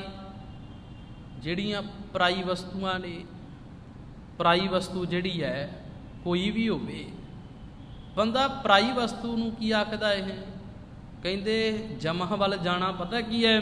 ਵਸਤ ਪਰਾਈ ਆਪਣੀ ਕਰ ਜਾਣੈ। ਪਰਾਈ ਵਸਤੂ ਨੂੰ ਸਮਝਦਾ ਵੀ ਇਹ ਵੀ ਮੇਰੀ ਹੈ। ਪਰਾਈ ਜਿਹੜੀ ਚੀਜ਼ ਹੈ ਨਾ, ਕਹਿੰਦੇ ਉਹਤੇ ਵੀ ਆਪਣਾ ਹੱਕ ਜਮਾਉਂਦਾ ਚਾਹੁੰਦਾ ਹੈ। ਇਹਨੂੰ ਮੈਂ ਆਪਣੇ ਕਬਜ਼ੇ ਵਿੱਚ ਲੈ ਲੈਣਾ। ਛੱਡਣਾ ਚਾਹੁੰਦਾ ਬੰਦਾ ਕੁਝ ਨਹੀਂ, ਆਪਣੇ ਭਰਾ ਦੀ ਵੱਟ ਵੀ ਨਹੀਂ ਛੱਡਣਾ ਚਾਹੁੰਦਾ, ਆਪਣੇ ਭਰਾ ਦੇ ਘਰ ਨੂੰ ਵੀ ਨਹੀਂ ਛੱਡਣਾ ਚਾਹੁੰਦਾ, ਆਪਣਿਆਂ ਨੂੰ ਵੀ ਨਹੀਂ ਬਖਸ਼ਦਾ। ਕਹਿੰਦਾ ਵੀ ਇਹ ਵੀ ਮੇਰਾ ਹੀ ਹੈ ਸਾਰਾ ਕੁਝ, ਇੱਥੋਂ ਕੀ ਰਹਿਣਾ, ਮੇਰਾ ਹੀ ਹੈ ਸਾਰਾ ਕੁਝ। ਸਤਿਗੁਰੂ ਜੀ ਆਖਦੇ ਨੇ, ਭਲਿਆ ਵਸਤ ਪਰਾਈ ਆਪਣੀ ਕਰ ਜਾਣੈ, ਹਉਮੈ ਵਿੱਚ ਦੁੱਖ ਘਾਲੇ। ਹਉਮੈ ਦੇ ਵਿੱਚ ਹੀ ਬੰਦਾ ਜਿਹੜਾ ਹੈ ਸਦਾ ਦੁੱਖ ਵਿੱਚ ਪ੍ਰਗਟ ਹੁੰਦਾ, ਆਪਣੀ ਜ਼ਿੰਦਗੀ ਦੇ ਸਮੇਂ ਨੂੰ ਵਿਅਰਥ ਗਵਾ ਲੈਂਦਾ ਇਸੇ ਹੀ ਦੁੱਖ ਵਿੱਚ ਵੀ ਸਾਰਾ ਕੁਝ ਮੇਰਾ ਹੋ ਜਾਏ। ਬੜਾ ਵੱਡਾ ਹਉਮੈ ਦਾ ਦੁੱਖ ਹੈ, ਇਸੇ ਦੇ ਵਿੱਚ ਗਲਦਾ ਰਹਿੰਦਾ ਹੈ। ਕਹਿੰਦੇ ਨੇ ਨਾਨਕ ਗੁਰਮੁਖ ਹਉਮੈ ਟੁੱਟੈ। ਇਹ ਨਾਨਕ, ਜਿਹੜਾ ਪਿਆਰਾ ਗੁਰੂ ਨਾਲ ਮਿਲ ਕੇ ਚੱਲਦਾ ਨਾ, ਉਹਦਾ ਹਉਮੈ ਦਾ ਰੋਖ ਟੁੱਟ ਜਾਂਦਾ ਹੈ, ਦੁੱਖ ਦੂਰ ਹੋ ਜਾਂਦਾ ਹੈ ਹਉਮੈ ਦਾ। ਜਿਹੜੇ ਦੁੱਖ ਦੇ ਵਿੱਚ ਉਹ ਗਲ ਰਿਹਾ ਹੈ ਨਾ, ਆਪਣੀ ਜ਼ਿੰਦਗੀ ਸਮੇਂ ਨੂੰ ਵਿਅਰਥ ਗਵਾ ਰਿਹਾ ਨਾ, ਗੁਰੂ ਨਾਲ ਮਿਲ ਕੇ ਉਹ ਹਉਮੈ ਦਾ ਰੋਗ ਹੀ ਦੂਰ ਹੋ ਗਿਆ। ਗੁਰੂ ਵਿੱਚ ਇੰਨੀ ਪਾਵਰ ਹੈ। ਨਾਨਕ ਗੁਰਮੁਖ ਹਉਮੈ ਟੁੱਟੈ, ਤਾਂ ਹਰ ਹਰ ਨਾਮ ਧਿਆਵੈ। ਤਾਂ ਹੀ ਹੁਣ ਸਦਾ ਗੁਰੂ ਦੇ ਗੁਣ ਗਾਉਂਦਾ ਹੈ, ਗੁਰੂ ਦੀ ਬਾਣੀ ਨੂੰ ਸਦਾ ਮੰਨ ਕੇ ਚੱਲਦਾ ਹੈ। ਤੇ ਕਹਿੰਦੇ ਨੇ ਨਾਮ ਜਪੇ ਨਾਮੋ ਆਰਾਧੇ। ਹੁਣ ਨਾਮ ਜਪਦਾ ਹੈ, ਭਾਵ ਗੁਰੂ ਦੇ ਗੁਣ ਸਦਾ ਧਿਆਉਂਦਾ ਹੈ। ਨਾਮੋ ਆਰਾਧੇ, ਉਹਨਾਂ ਗੁਣਾਂ ਦਾ ਆਰਾਧਨਾ ਕਰਦਾ ਹੈ। ਭਾਵ ਆਰਾਧਨ ਦਾ ਅਰਥ ਕੀ ਹੈ? ਵੀ ਨਾ ਭੁੱਲਣੇ ਗੁਣ, ਚੰਗਿਆਈਆਂ ਵਾਲੇ ਗੁਣ ਨਾ ਭੁੱਲਣੇ, ਗੁਰੂ ਦੇ ਦਿੱਤੇ ਹੋਏ ਗੁਣ ਜਿਹੜੇ ਨਾ ਭੁੱਲਣੇ। ਤੇ ਗੁਰੂ ਦੇ ਗੁਣ ਜਦੋਂ ਭੁੱਲਣਗੇ ਨਹੀਂ, ਵਾਰ-ਵਾਰ ਜਦੋਂ ਮੈਂ ਬਾਣੀ ਨੂੰ ਪੜ੍ਹਾਂਗਾ, ਵਾਰ-ਵਾਰ ਜਦੋਂ ਬਾਣੀ ਨੂੰ ਸਮਝਣ ਦਾ ਯਤਨ ਕਰਾਂਗਾ, ਫਿਰ ਕਿਵੇਂ ਮੇਰੀ ਮੱਤ ਭੈੜੀ ਹੋ ਸਕਦੀ ਹੈ? ਅਕਲ ਆਏਗੀ ਨਾ ਵਾਰ-ਵਾਰ ਪੜ੍ਹਨ ਨਾਲ। ਜਿਵੇਂ ਜਿਵੇਂ ਬਾਣੀ ਨੂੰ ਮੈਂ ਪੜ੍ਹਾਂਗਾ, ਜਿਵੇਂ ਜਿਵੇਂ ਸਤਿਗੁਰੂ ਜੀ ਨੂੰ ਮੈਂ ਸਮਝਣ ਦਾ ਯਤਨ ਕਰਾਂਗਾ, ਤਿਵੇਂ ਤਿਵੇਂ ਸਤਿਗੁਰੂ ਜੀ ਮੈਨੂੰ ਗੁਣ ਬਖਸ਼ਿਸ਼ ਕਰਨਗੇ ਤੇ ਭੈੜੀ ਮੱਤ ਦੂਰ ਹੁੰਦੀ ਜਾਏਗੀ, ਦੁਰਮਤ ਦੂਰ ਹੁੰਦੀ ਜਾਏਗੀ। ਮਹਾਰਾਜ ਆਖਦੇ ਨੇ, ਨਾਨਕ ਗੁਰਮੁਖ ਹਉਮੈ ਟੁੱਟੈ, ਤਾਂ ਹਰ ਹਰ ਨਾਮ ਧਿਆਵੈ। ਨਾਮ ਜਪੇ ਨਾਮੋ ਆਰਾਧੇ, ਨਾਮੇ ਸੁਖ ਸਮਾਵੈ। ਕਹਿੰਦੇ ਨੇ ਹੁਣ ਨਾਮ ਦੇ ਸੁੱਖਾਂ ਦੇ ਵਿੱਚ ਸਮਾ ਗਿਆ, ਕਿਉਂਕਿ ਨਾਮ ਮੇਰੇ ਅੰਦਰ ਸਮਾ ਗਿਆ ਤੇ ਨਾਮ ਦੇ ਵਿੱਚੋਂ ਹੀ, ਗੁਣਾਂ ਦੇ ਵਿੱਚੋਂ ਹੀ ਉਹ ਸੁੱਖ ਪ੍ਰਗਟ ਹੋਏ ਨੇ। ਜਦੋਂ ਭੈੜੀ ਮੱਤ ਸੀ ਨਾ, ਤੇ ਮਹਾਰਾਜ ਆਖਦੇ ਨੇ, ਭਾਈ ਅੰਧਾ ਭੂਲ ਪਿਆ ਜਮ ਜਾਲੇ। ਅੰਨਾ ਮਨੁੱਖ ਜਮਾਂ ਵਾਲੇ ਪਾਸੇ ਜਾ ਰਿਹਾ, ਭੈੜੇ ਕੰਮਾਂ ਵੱਲ ਜਾ ਰਿਹਾ, ਤੇ ਭੈੜੇ ਕੰਮ ਕਰ ਕਰਕੇ ਇਦਾਂ ਕਹਿ ਲਈਏ ਵੀ ਮੌਤ ਦੇ ਖੂਹ ਵੱਲ ਵਿੱਚ ਡਿੱਗਣਾ ਚਾਹੁੰਦਾ ਤੇ ਡਿੱਗ ਰਿਹਾ, ਤੁਰ ਰਿਹਾ ਉਧਰ ਨੂੰ। ਸਤਿਗੁਰੂ ਜੀ ਆਖਦੇ ਨੇ ਅੱਗੇ, ਕਹਿੰਦੇ ਪਵੜੀ ਕਾਇਆ ਹੰਸ ਸੰਜੋਗ ਮੇਲ ਮਿਲਾਇਆ। ਹੇ ਅਕਾਲ ਪੁਰਖ ਵਾਹਿਗੁਰੂ, ਬੜੀ ਕਿਰਪਾ ਕੀਤੀ ਹੈ ਵੀ ਸਰੀਰ ਦਾ ਤੇ ਜੀਵ ਆਤਮਾ ਦਾ ਮਿਲਾਪ ਕਰਾ ਕੇ ਤੂੰ ਇੱਕ ਜੀਵਨ ਪੈਦਾ ਕਰ ਦਿੱਤਾ, ਬਣਾ ਦਿੱਤਾ। ਸਰੀਰ ਔਰ ਜਿੰਦ ਨੂੰ ਟਿਕਾ ਕੇ ਮਾਲਕ ਜੀ ਇੱਕ ਜੀਵਨ ਪੈਦਾ ਕਰ ਦਿੱਤਾ। ਹੁਣ ਸੁਣਿਓ, ਕਹਿੰਦੇ ਨੇ ਕਾਇਆ ਹੰਸ ਸੰਜੋਗ ਮੇਲ ਮਿਲਾਇਆ, ਤਿਨ ਹੀ ਕੀਆ ਵਿਜੋਗ ਜਿਨ ਉਪਾਇਆ। ਪਹਿਲਾਂ ਸੰਜੋਗ ਹੈ ਤੇ ਸੰਜੋਗ ਦੇ ਨਾਲ ਅਕਾਲ ਪੁਰਖ ਵਾਹਿਗੁਰੂ ਨੇ ਵਿਜੋਗ ਵੀ ਪੈਦਾ ਕੀਤਾ। ਸੰਜੋਗ ਦਾ ਅਰਥ ਹੈ ਮਿਲਣਾ ਤੇ ਵਿਜੋਗ ਦਾ ਅਰਥ ਕੀ ਹੈ? ਵਿਛੋੜਾ। ਮੇਲ ਮਿਲਾਪ ਤੇ ਵਿਛੋੜਾ, ਕਹਿੰਦੇ ਦੋਵੇਂ ਤੇਰੇ ਪੈਦਾ ਕੀਤੇ ਹੋਏ ਨੇ। ਜੇ ਬੰਦਾ ਮਿਲਣਾ ਚਾਹੁੰਦਾ ਹੈ ਤੇ ਮਿਲਣ ਵਾਸਤੇ ਕਿਹੜੇ ਗੁਣ ਨੇ ਜਿਹੜੇ ਮੈਨੂੰ ਧਾਰਨ ਕਰਨੇ ਪੈਣੇ ਨੇ? ਮਹਾਰਾਜ ਤੇਰੇ ਨਾਲ ਮਿਲਣਾ ਤੇ ਮਿਲਣ ਵਾਸਤੇ ਗੁਣ ਕਿਹੜੇ ਨੇ? ਉਹ ਗੁਣ ਧਾਰਨ ਕਰਨੇ ਪੈਣੇ ਨੇ ਤੇਰੀ ਬਾਣੀ ਵਿੱਚੋਂ। ਗੁਰੂ ਦੇ ਗੁਣ ਧਾਰਨ ਕਰਾਂਗੇ ਤੇ ਮਿਲਾਪ ਹੈ, ਜਿਉਣਾ ਆ ਜਾਏਗਾ ਜ਼ਿੰਦਗੀ ਦੇ ਨਾਲ। ਸਰੀਰ ਦਾ ਮਿਲਾਪ ਜਿਵੇਂ ਜੀਵ ਆਤਮਾ ਦੇ ਨਾਲ ਹੈ। ਜੀਵ ਆਤਮਾ ਅੰਦਰੋਂ ਭੌਰ ਉੱਡ ਗਿਆ ਤੇ ਕੀ ਹੋਇਆ? ਕੱਲਾ ਸਰੀਰ ਰਹਿ ਗਿਆ। ਤੇ ਉਹ ਸਰੀਰ ਦਾ ਵੀ ਕੀ ਹੋਇਆ? ਸੰਸਕਾਰ ਹੋ ਗਿਆ, ਸਾਰਾ ਕੁਝ ਹੀ ਖੇ ਹੋ ਗਿਆ। ਸਤਿਗੁਰੂ ਜੀ ਆਖਦੇ ਨੇ, ਕਹਿੰਦੇ ਭਲਿਆ ਧਿਆਨ ਕਰ ਆਪਣੀ ਜੀਵਨ ਦੇ ਵੱਲ, ਤੂੰ ਸਮਝ ਕੁਝ ਸਮਝ ਕੇ ਚੱਲ। ਤਿਨ ਹੀ ਕੀਆ ਵਿਜੋਗ ਜਿਨ ਉਪਾਇਆ। ਜਿਸ ਨੇ ਤੈਨੂੰ ਮਿਲਾਇਆ ਹੈ ਨਾ, ਉਹਨੇ ਵਿਛੋੜ ਦਿੱਤਾ, ਕਿਉਂਕਿ ਤੂੰ ਮਿਲਣ ਵਾਲੇ ਰਸਤੇ ਤੇ ਚੱਲਿਆ ਹੀ ਨਹੀਂ। ਤੈਨੂੰ ਮਿਲਾ ਕੇ ਭੇਜਿਆ ਉਹਨੇ। ਸਰੀਰ ਨੂੰ ਵੇਖੋ ਪੈਦਾ ਕੀਤਾ ਤੇ ਸਰੀਰ ਦੇ ਵਿੱਚ ਉਹਨੇ ਆਪਣੀ ਜਿੰਦ ਟਿਕਾ ਦਿੱਤੀ ਤੇ ਜਿੰਦ ਟਿਕਾ ਕੇ ਤੈਨੂੰ ਸੋਹਣਾ ਬਣਾ ਦਿੱਤਾ। ਤੂੰ ਦੇਖ ਵੀ ਸਕਦਾ ਹੈ, ਤੂੰ ਚੱਲ ਫਿਰ ਵੀ ਸਕਦਾ। ਪਿਛਲੇ ਸ਼ਲੋਕ ਵਿੱਚ ਆਪਾਂ ਵਿਚਾਰਿਆ ਮੂਰਤੀਆਂ ਬਣਾਉਣ ਵਾਲੇ ਬੜੇ ਨੇ, ਪਰ ਮੂਰਤੀਆਂ ਨੂੰ ਚਲਾਉਣ ਵਾਲਾ ਕੇਵਲ ਇੱਕ ਅਕਾਲ ਪੁਰਖ ਵਾਹਿਗੁਰੂ ਆ। ਮੂਰਤੀਆਂ ਬਣਾਉਣ ਵਾਲੇ ਬੜੇ ਨੇ, ਬੜੇ ਵੱਡੇ ਕਾਰੀਗਰ ਨੇ। ਉਹਨਾਂ ਦੇ ਕੋਲ ਖੜ ਜਾਈਏ ਤੇ ਉਹ ਆਖਦੇ ਨੇ ਮੇਰੇ ਵਿੱਚ ਇੰਨੀ ਸਮਰੱਥਾ ਵੀ ਮੈਂ ਤੇਰੇ ਵਰਗੀ ਸੇਮ ਮੂਰਤੀ ਬਣਾ ਸਕਦਾ ਮੂਰਤੀ ਬਣਾ ਸਕਦਾ, ਪਰ ਉਸ ਬਣੀ ਹੋਈ ਮੂਰਤੀ ਨੂੰ ਉਹ ਛਿਲਾ ਨਹੀਂ ਸਕਦਾ। ਇਹ ਅਕਾਲ ਪੁਰਖ ਵਾਹਿਗੁਰੂ ਨੇ ਸਾਡੇ ਅੰਦਰ ਆਪਣੀ ਸੱਤਿਆ ਪਾਈ, ਚੱਲ ਫਿਰ ਰਹੇ ਹਾਂ। ਤੇ ਜਦੋਂ ਸੱਤਿਆ ਨਿਕਲ ਗਈ ਹੈ ਤੇ ਵਿਜੋਗ ਹੈ, ਵਿਛੋੜਾ ਹੈ। ਤੇ ਜਿੰਨੀ ਦੇਰ ਤੱਕ ਉਹਦੀ ਸੱਤਿਆ ਸਾਡੇ ਅੰਦਰ ਟਿਕੀ ਹੈ, ਕਿਉਂ ਨਾ ਹੋਵੇ ਅਸੀਂ ਉਸ ਦੀ ਬਾਣੀ ਨੂੰ ਪੜ੍ਹ ਕੇ ਜਿਉਣਾ ਸਿੱਖ ਲਈਏ। ਮਹਾਰਾਜ ਅੱਗੇ ਆਖਦੇ ਨੇ, ਕਹਿੰਦੇ ਭਾਈ ਮੂਰਖ ਭੋਗੇ ਭੋਗ ਦੁੱਖ ਸੁਭਾਇਆ। ਪਰ ਜਿਹੜਾ ਬੰਦਾ ਮੂਰਖ ਹੈ ਨਾ, ਉਹ ਸਦਾ ਕੀ ਭੋਗੇਗਾ? ਉਹ ਕੰਮ ਭੋਗੇਗਾ ਜਿਹੜੇ ਉਹਦੇ ਜੀਵਨ ਨੂੰ ਮਿਲੇ ਹੋਏ ਨੂੰ ਵਿਛੋੜਨ ਵੱਲ ਚੱਲ ਰਹੇ ਨੇ, ਵਿਛੋੜੇ ਵੱਲ ਚੱਲ ਰਹੇ ਨੇ। ਭੋਗ ਕੀ? ਮੂਰਖ ਬੰਦਾ ਕੀ ਭੋਗੇਗਾ? ਸੁੱਖ ਭੋਗੇਗਾ। ਮੂਰਖ ਬੰਦੇ ਨੂੰ ਮੂਰਖ ਕਿਉਂ ਆਖਿਆ ਜਾਂਦਾ? ਕਿਉਂਕਿ ਉਹ ਮੂਰਖ ਤਾਈਆਂ ਵਾਲੇ ਕੰਮ ਕਰ ਰਿਹਾ। ਜਿਹੜਾ ਚੰਗੇ ਕੰਮ ਕਰ ਰਿਹਾ, ਧਰਮੀ ਹੋਣ ਦੇ ਕਰਮ ਕਰ ਰਿਹਾ ਹੈ। ਕਿਹੜੇ ਕਰਮ ਕਰ ਰਿਹਾ? ਬਾਣੀ ਨੂੰ ਪੜ੍ਹ ਕੇ ਚੱਲਣ ਦੇ, ਪਰਉਪਕਾਰ ਵਾਲੇ ਕਰਮ ਦੇ। ਜਿਹਦੇ ਅੰਦਰ ਦਇਆ ਹੈ, ਹਲੀਮੀ ਹੈ, ਜਿਹਦੇ ਅੰਦਰ ਸਬਰ ਹੈ, ਸੰਤੋਖ ਹੈ, ਉਹਨੂੰ ਥੋੜ੍ਹੀ ਮੂਰਖ ਆਖਾਂਗੇ ਅਸੀਂ। ਜਿਹਦੇ ਅੰਦਰ ਇਹ ਅਮੋਲਕ ਗੁਣ ਨਹੀਂ ਹੈ ਨਾ, ਅਸੀਂ ਆਖਾਂਗੇ ਯਾਰ ਤੇਰੀ ਜ਼ਿੰਦਗੀ ਕਾਹਦੀ, ਤੂੰ ਤੇ ਝੱਲਾਂ, ਮੂਰਖ ਹੈ, ਮੂਰਖ ਹੈ। ਤੇ ਸਤਿਗੁਰੂ ਜੀ ਕਿਹਨੂੰ ਮੂਰਖ ਆਖਦੇ ਨੇ ਭਲਾ? ਮਹਾਰਾਜ ਦੀ ਬਾਣੀ ਨੂੰ ਪੜ੍ਹੀਏ ਤੇ ਮਹਾਰਾਜ ਨੂੰ ਪੁੱਛੀਏ, ਸਤਿਗੁਰੂ ਤੁਸੀਂ ਮੂਰਖ ਕਿਹਨੂੰ ਮੰਨਦੇ ਹੋ ਭਲਾ? ਕਹਿੰਦੇ ਮੂਰਖਾਂ ਸਿਰ ਮੂਰਖ ਹੈ, ਜੇ ਮੰਨੇ ਨਾ ਹੀ ਨਾਉ। ਉਹ ਮੂਰਖਾਂ ਸਿਰ ਮੂਰਖ, ਸਿਰੇ ਦਾ ਮੂਰਖ ਹੈ ਜਿਹੜਾ ਤੇਰੇ ਗੁਣਾਂ ਨੂੰ ਨਹੀਂ ਮੰਨਦਾ, ਤੇਰੀ ਗੁਰਬਾਣੀ ਨੂੰ ਨਹੀਂ ਮੰਨਦਾ। ਉਹ ਬੰਦਾ ਮੂਰਖ ਹੈ ਜੀ ਜਿਹੜਾ ਗੁਰੂ ਗ੍ਰੰਥ ਸਾਹਿਬ ਦੇ ਤੁਲ ਹੋਰ ਸ਼ਰੀਕ ਪੈਦਾ ਕਰਦਾ। ਗੁਰੂ ਗ੍ਰੰਥ ਸਾਹਿਬ ਦੇ ਤੁਲ ਬਰਾਬਰ ਹੋਰ ਸ਼ਰੀਕ ਪੈਦਾ ਕਰਦਾ ਨਾ। ਸਤਿਗੁਰੂ ਜੀ ਆਖਦੇ ਨੇ ਮੂਰਖਾਂ ਸਿਰ ਮੂਰਖ ਹੈ, ਸਿਰੇ ਦਾ ਮੂਰਖ ਹੈ ਉਹ ਬੰਦਾ ਜਿਹੜਾ ਇਹ ਵੀ ਆਖਦਾ ਵੀ ਗੁਰੂ ਗ੍ਰੰਥ ਸਾਹਿਬ ਤੋਂ ਬਿਨਾਂ ਹੋਰ ਵੀ ਕੋਈ ਗੁਰੂ ਹੈ।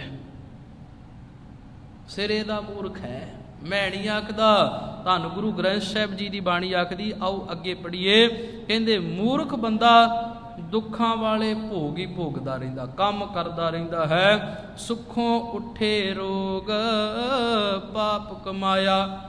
ਉਹ ਐਸੇ ਭੋਗ ਭੋਗਦਾ ਜਿਨ੍ਹਾਂ ਵਿੱਚੋਂ ਉਸ ਨੂੰ ਇਹ ਤੇ ਮਹਿਸੂਸ ਹੁੰਦਾ ਵੀ ਮੈਂ ਫਲਾਣੇ ਦੀ ਜਿਹੜੀ ਪ੍ਰਾਪਰਟੀ ਉੱਤੇ ਕਬਜ਼ਾ ਕਰ ਲਿਆ, ਇਹ ਸਮਝਦਾ ਨਾ ਵੀ ਸਕੂਨ ਉਹਨੂੰ ਮਿਲਦਾ, ਉਹ ਕਹਿੰਦਾ ਵੀ ਹੁਣ ਸੁੱਖ ਆਇਆ।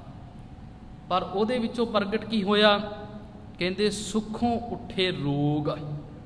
ਸੁੱਖ ਦੇ ਵਿੱਚੋਂ, ਐਸੇ ਸੁੱਖ ਦੇ ਵਿੱਚੋਂ ਕੀ ਪੈਦਾ ਹੋਇਆ? ਰੋਗ। ਦੂਜੇ ਦਾ ਹੜੱਪ ਕੇ ਖਾ ਜਾਣਾ। ਇੱਕ ਵਾਰੀ ਤੇ ਸੁੱਖ ਮਿਲਿਆ, ਆਖਿਆ ਬੰਦੇ ਨੇ ਹੁਣ ਮਜ਼ਾ ਆਇਆ, ਵੀ ਭਰਾ ਦਾ ਵੀ ਮੇਰੇ ਕੋਲ ਆ ਗਿਆ, ਹੁਣ ਮਜ਼ਾ ਆਇਆ। ਪਰ ਉਹਦੇ ਵਿੱਚੋਂ ਪੈਦਾ ਕੀ ਹੋਇਆ? ਰੋਗ। ਰੋਗ ਕਿਹੜਾ ਪੈਦਾ ਹੋਇਆ? ਕਿਤੇ ਨਾ ਕਿਤੇ ਆ ਕੇ ਸੱਟ ਵੱਜੀ, ਯਾਰ ਭਰਾ ਦਾ ਨਹੀਂ ਸੀ ਦੱਬਣਾ ਚਾਹੀਦਾ, ਭਰਾ ਦਾ ਹਿੱਸਾ ਨਹੀਂ ਸੀ ਮਾਰਨਾ। ਸੁੱਖੋਂ ਉੱਠੇ ਰੋਗ। ਆ ਗੁਰੂ ਗ੍ਰੰਥ ਸਾਹਿਬ ਦੀ ਬਾਣੀ ਸਿਖਾਉਂਦੀ ਹੈ ਜੀ। ਜ਼ਿੰਦਗੀ ਦਾ ਸਮਾਂ ਮਿਲਿਆ ਸੀ, ਮੈਂ ਐਸੇ ਕਰਮ ਕਰਦਾ ਰਿਹਾ, ਐਸੇ ਭੈੜੇ ਕਰਮ ਕਰਦਾ ਰਿਹਾ। ਉਹ ਕਰਮ ਕਰਦਿਆਂ ਹੋਇਆਂ ਬੰਦਾ ਆਖਦਾ ਵੀ ਅੱਜ ਆਹ ਭੈੜਾ ਕਰਮ ਕਰਕੇ, ਠੱਗੀ ਮਾਰ ਕੇ, ਲਾਲਚ ਕਰਕੇ, ਦੂਜੇ ਦਾ ਛੁਰੀ ਨਾਲ ਗਲਾ ਵੱਢ ਕੇ ਨਾ ਮਜ਼ਾ ਆ ਗਿਆ, ਦੂਜੇ ਨੂੰ ਠੱਗ ਕੇ ਨਾ ਅੱਜ ਮਜ਼ਾ ਆ ਗਿਆ। ਇੰਨੇ ਪੈਸੇ ਮਾਰ ਲਏ ਉਹਦੇ, ਮੈਂ ਕਹਿੰਦਾ ਅੱਜ ਮਜ਼ਾ ਆ ਗਿਆ, ਉਹਨੂੰ ਪਤਾ ਹੀ ਨਹੀਂ ਲੱਗਣ ਦਿੱਤਾ। ਮਹਾਰਾਜ ਕਹਿੰਦੇ ਯਾਰ ਚੇਤਾ ਰੱਖੀ, ਸੁੱਖੋਂ ਉੱਠੇ ਰੋਗ। ਤੇ ਅੱਗੇ ਪੜਿਓ, ਕਹਿੰਦੇ ਪਾਪ ਕਮਾਇਆ। ਰੋਗ ਕਿਉਂ ਪੈਦਾ ਹੋਇਆ?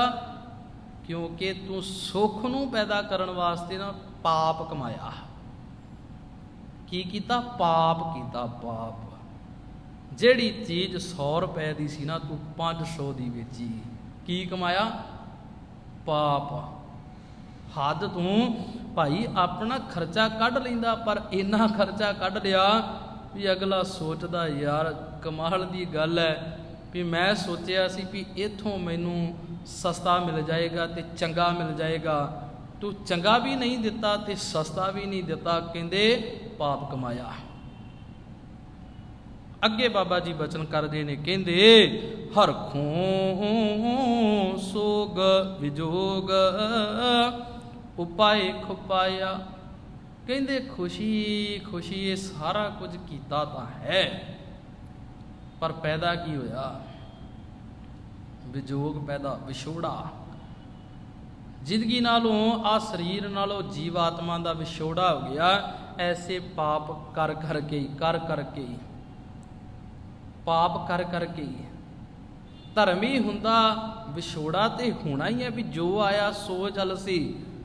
ਪਰ ਮੈਨੂੰ ਕੋਈ ਧਰਮੀ ਤੇ ਆਖ ਸਕਦਾ ਨਾ ਵੀ ਬੰਦਾ ਜਰ ਜੇ ਆਇਆ ਨਾ, ਜਿਸ ਕਰਮ ਵਾਸਤੇ ਆਇਆ ਸੀ ਨਾ, ਵੀ ਭਈ ਪ੍ਰਾਪਤ ਮਾਨੁਖ ਦੇ ਹੁਰੀਆ, ਗੋਬਿੰਦ ਮਿਲਣ ਕੀ ਇਹ ਤੇਰੀ ਬਰੀਆ। ਯਾਰ ਗੋਬਿੰਦ ਨੂੰ ਮਿਲ ਕੇ ਗਿਆ, ਚਲਾ ਤੇ ਗਿਆ, ਪਰ ਗੋਬਿੰਦ ਨੂੰ ਮਿਲ ਕੇ ਗਿਆ। ਗੋਬਿੰਦ ਕੌਣ? ਗੁਰੂ ਦੇ ਗੁਣ। ਗੁਰੂ ਦੇ ਗੁਣ। ਯਾਰ ਗੁਰੂ ਗ੍ਰੰਥ ਸਾਹਿਬ ਦੀ ਬਾਣੀ ਤੋਂ ਬਿਨਾਂ ਬੰਦਾ ਜਿਉ ਨਹੀਂ ਸਕਿਆ। ਹਰ ਸਮੇਂ ਮਰਦੇ ਦਮ ਤੱਕ ਪੜ੍ਹਦਾ ਰਿਹਾ। ਸੱਚੀ ਉਹਨੇ ਧਰਮ ਦੇ ਨਾਂ ਤੇ ਕਰਮ ਜੇ ਕੀਤਾ ਹੈ ਨਾ ਕੋਈ, ਉਹ ਗੁਰੂ ਗ੍ਰੰਥ ਸਾਹਿਬ ਜੀ ਦੀ ਬਾਣੀ ਮੁਤਾਬਕ ਕਰਦਾ ਰਿਹਾ, ਗੁਰੂ ਦੇ ਗੁਣ ਗਾਉਂਦਾ ਰਿਹਾ। ਇਹ ਨਹੀਂ ਵੀ ਜਿਹੜੇ ਗੁਰੂ ਗ੍ਰੰਥ ਸਾਹਿਬ ਦੀ ਬਾਣੀ ਨਾਲ ਕਰਮ ਜੁੜ ਗਏ, ਜੋੜ ਦਿੱਤੇ ਗਏ, ਜੋੜ ਦਿੱਤੇ ਗਏ। ਵੀ ਗੁਰੂ ਗ੍ਰੰਥ ਸਾਹਿਬ ਜੀ ਦੀ ਬਾਣੀ ਪੜ੍ਹਨ ਸਮੇਂ ਕੁੰਭ ਰੱਖਣਾ ਜ਼ਰੂਰੀ। ਬੰਦੇ ਨੇ ਉਧਰ ਨਹੀਂ ਧਿਆਨ ਦਿੱਤਾ। ਬਾਣੀ ਪੜ੍ਹਦਿਆਂ ਸਮੇਂ ਭਾਈ ਅਗਰਬੱਤੀ ਤੇ ਅਗਰਬੱਤੀ ਠੋਕੀ ਜਾਓ, ਉਧਰ ਧਿਆਨ ਨਹੀਂ ਦਿੱਤਾ। ਗੁਰੂ ਗ੍ਰੰਥ ਸਾਹਿਬ ਦੇ ਸਮੇਂ, ਬਾਣੀ ਪੜ੍ਹਦੇ ਸਮੇਂ ਇਹ ਨਹੀਂ ਧਿਆਨ ਦਿੱਤਾ ਵੀ ਜੋਤ ਰੱਖਣੀ ਹੀ ਜ਼ਰੂਰੀ ਹੈ। ਨਹੀਂ, ਇਹ ਤੇ ਜੋੜ ਦਿੱਤੇ ਗਏ ਨਾ। ਬੰਦੇ ਨੇ ਇਹ ਸਮਝਿਆ ਵੀ 10 ਪਾਤਸ਼ਾਹੀਆਂ ਦੀ ਜੋਤ ਗੁਰੂ ਗ੍ਰੰਥ ਸਾਹਿਬ ਹੈ, ਇੱਦਾਂ ਧਿਆਨ ਦਿੱਤਾ। ਬੰਦਾ ਇੱਕ ਪਾਸੇ ਆਖੇ ਵੀ 10 ਪਾਤਸ਼ਾਹੀਆਂ ਦੀ ਜੋਤ ਕੌਣ ਹੈ? ਗੁਰੂ ਗ੍ਰੰਥ ਸਾਹਿਬ। ਤੇ ਇਹ ਵੀ ਆਖੇ ਗੁਰੂ ਗ੍ਰੰਥ ਸਾਹਿਬ ਜੀ ਦੇ ਪਾਠ ਕਿਦਾਰ ਦਾ ਧਿਆਨ ਧਰ ਕੇ ਖਾਲਸਾ ਜੀ ਬੋਲੋ ਜੀ ਵਾਹਿਗੁਰੂ। ਜੋਤ ਵੀ ਆਖੇ ਤੇ ਨਾਲ ਜੋਤ ਹੋਰ ਵੀ ਜਗਾਵੇ। ਕਿੰਨਾ ਕੁ ਸਿਆਣਪ ਆਖਾਂਗੇ।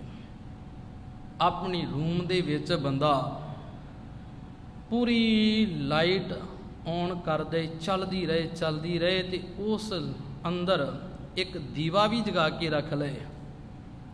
ਸਿਆਣਾ ਬਾਹਰੋਂ ਆ ਕੇ ਕੀ ਆਖੇਗਾ ਉਹਨੂੰ, ਯਾਰ ਤੇਰੇ ਰੂਮ ਦੇ ਵਿੱਚ, ਤੇਰੇ ਘਰ ਵਿੱਚ ਲਾਈਟ ਤੇ ਚੱਲ ਰਹੀ ਹੈ, ਤੂੰ ਦੀਵਾ ਕਿਉਂ ਜਗਾਇਆ? ਕਹਿੰਦਾ ਨਹੀਂ ਨਹੀਂ, ਇਹ ਮੇਰੇ ਵੱਡਿਆਂ ਦਾ ਕਰਮ ਹੈ, ਇਹ ਪੁਰਾਤਨ ਮਰਿਆਦਾ। ਗੁਰੂ ਗ੍ਰੰਥ ਸਾਹਿਬ ਨੂੰ ਪੁੱਛ ਕੇ ਵੇਖੋ, ਮਹਾਰਾਜ ਪੁਰਾਤਨ ਮਰਿਆਦਾ ਕੀ ਹੈ? ਤੇ ਗੁਰੂ ਗ੍ਰੰਥ ਸਾਹਿਬ ਜੀ ਆਖਦੇ ਨੇ, ਨਾਮ ਤੇਰੇ ਕੀ ਜੋਤ ਚ ਲਗਾਈ, ਤੇਰੇ ਨਾਮ ਦੀ ਜੋਤ। ਦੀਵਾ ਮੇਰਾ ਏਕ ਨਾਮ, ਦੀਵਾ ਜੇ ਜਗਾਉਣਾ ਸੀ, ਲਾਈਟ ਜਗਾਉਣੀ ਸੀ, ਕਾਹਦੀ ਜਗਾਉਂਦਾ? ਨਾਮ ਦੀ। ਅੰਦਰ ਮੇਰੇ ਹਨੇਰਾ ਤੇ ਬਾਹਰ ਬੰਦੇ ਨੇ ਦੇਸੀ ਘਿਓ ਪਾ ਪਾ ਕੇ ਸਾੜ ਦਿੱਤਾ। ਕਿਸੇ ਦੇ ਮੂੰਹ ਵਿੱਚ ਨਹੀਂ ਪਾਉਣਾ, ਪਰ ਸਾੜ ਦਿੱਤਾ। ਸਤਿਗੁਰੂ ਜੀ ਹੋਰ ਮੂਰਖ ਕਿਹਨੂੰ ਕਹਿੰਦੇ ਨੇ? ਮੂਰਖ ਕਿਹਨੂੰ ਆਖੋਗੇ ਜੀ?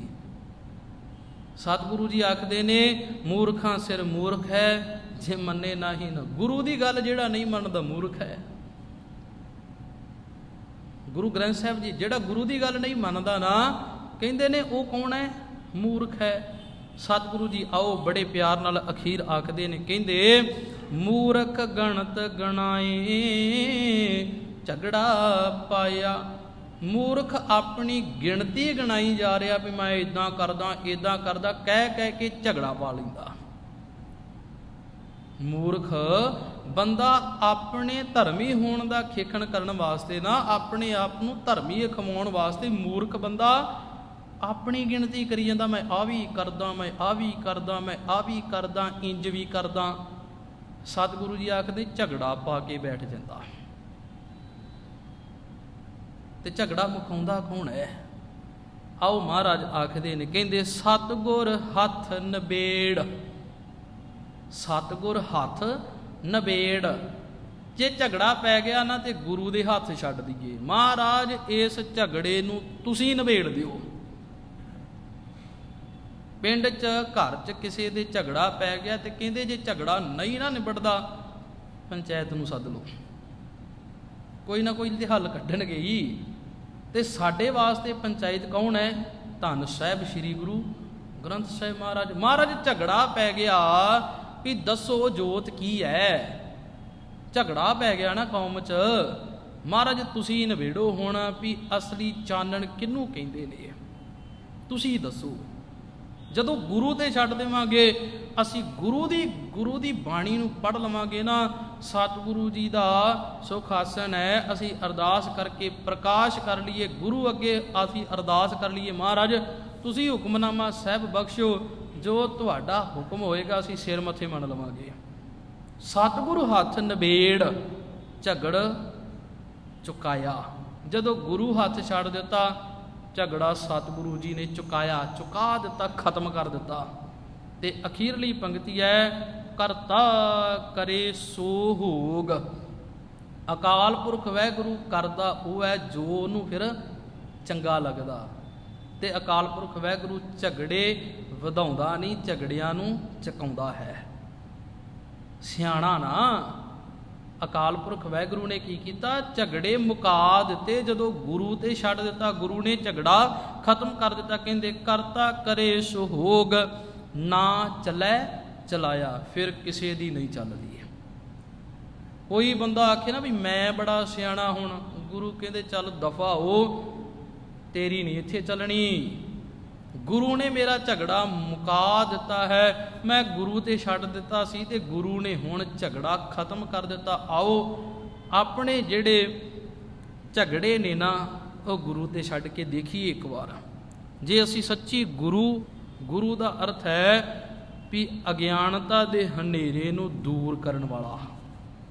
ਜਦੋਂ ਅਗਿਆਨਤਾ ਦਾ ਹਨੇਰਾ ਦੂਰ ਹੋ ਗਿਆ, ਝਗੜੇ ਆਪੇ ਹੀ ਖਤਮ ਹੋ ਜਾਣੇ ਨੇ, ਕਿਉਂਕਿ ਅਗਿਆਨਤਾ ਦੇ ਹਨੇਰੇ ਨੂੰ ਦੂਰ ਕਰਨ ਵਾਲੇ ਸਤਿਗੁਰੂ ਦੇ ਕੋਲ ਅਸੀਂ ਆ ਬੈਠੀਏ, ਸਿਰ ਜੋੜ ਕੇ ਬੈਠੀਏ ਔਰ ਆਖੀਏ ਸਤਿਗੁਰੂ ਜੀ ਕਿਰਪਾ ਕਰੋ, ਰਹਿਮਤ ਕਰੋ, ਸਾਨੂੰ ਐਸੇ ਗੁਣ ਬਖਸ਼ਿਸ਼ ਕਰੋ, ਰਹਿਮਤ ਕਰੋ ਸਤਿਗੁਰੂ ਜੀ। ਤੁਹਾਡੀ ਬਾਣੀ ਨੂੰ ਅਸੀਂ ਪੜ੍ਹੀਏ, ਸੁਣੀਏ, ਵਿਚਾਰੀਏ, ਸਮਝੀਏ ਔਰ ਮੰਨ ਕੇ ਆਪਣੀ ਜ਼ਿੰਦਗੀ ਦੇ ਸਮੇਂ ਨੂੰ ਅਸੀਂ ਸਵਾਰ ਸਕੀਏ। ਹੋਈਆਂ ਭੁੱਲਾਂ ਦੀ ਖਿਮਾ ਬੁਲਾਓ, ਫਤਿਹ ਆਖੋ ਜੀ। ਵਾਹਿਗੁਰੂ ਜੀ ਕਾ ਖਾਲਸਾ, ਵਾਹਿਗੁਰੂ ਜੀ ਕੀ ਫਤਿਹ।